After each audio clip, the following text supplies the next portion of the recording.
Hi Bethany, it's Jim. It's time for my bi-weekly bi-coastal curiosity video and my attempt at another 3 points. What? No option for bonus points? I see your strategy. Your first question, the best and worst parts of being a tall, lanky person. Best parts, I can reach the top shelves, I always have a great view at concerts, I never get lost in a crowd, and I can usually use my height to finagle an exit row on airplanes. Usually. Worst parts, any piece of clothing that is intended to cover my long, lanky appendages, in other words, pants and shirts. Lucky for me, showing a little bit of ankle has been a trend lately, but I've been rocking high waters my whole life. As for shirts, I don't roll up my sleeves to look good, I do it so you won't notice that the sleeves are about 3 inches too short. Also, when you're tall, everyone assumes that you play basketball, to which I usually respond, and you play mini golf?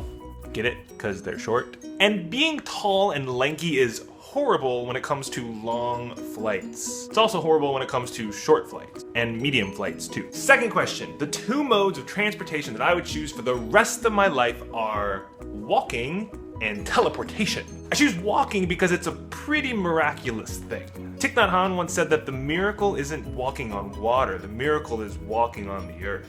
Pretty wise guy, that Thich Nhat Hanh. Also, since I have such long and lanky legs, my version of walk fast is most people's jog. So I can kind of still do that too. And I choose teleportation because I grew up watching Star Trek as a kid, and who doesn't want to have the chance to say, "Beam me up, Scotty"? And imagine how much time it would save me rather than taking the subway or a cab or those airplanes that never have enough legroom for long, lanky people like myself. And since you said that teleportation will likely be the next mass transportation method available to us, I'm pretty much assuming that you're gonna make it happen in the next year or 2. 3 years tops. And your third question, I wanted to say the moon for where I would go for an all expenses paid pilgrimage to one sacred place in the world, but then I realized that your question included the words the world. Because the moon would be awesome, and it's probably the kind of trip that I'll never be able to afford, at least not in my lifetime. It's not until they set up one of your teleportation stations on the moon in the next couple years, and when that happens, beam me up, Bethany. So if I keep my pilgrimage to this literal world, I'm gonna go with the Chicxulub crater at the Yucatan Peninsula. This is the site of the asteroid impact that took off the dinosaurs and most everything else some 60 million or so years ago. I've often wondered how the evolution on our planet would have been different had this asteroid impacted a different part of the world. You see, sacred spaces are often known for the inciting incident that happened in their area. And this incident down in Chicxulub was pretty inciting. Talk about a God was in this place and I did not know sort of moment.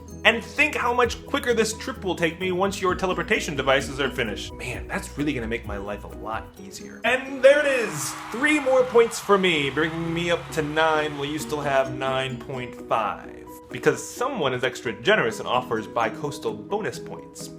And here are my 3 questions for your next video. What's the last book you read and what did you think of it? Number 2, what book should I read next and why? And number 3, same pilgrimage question, only I've added a time machine setting to your teleportation machine. So you can pick anywhere in the world at any time in history. And I'll give you a bonus point if you can answer the first 2 questions in a bookstore or a library. And that is my bi-coastal curiosity. I will see you next Monday.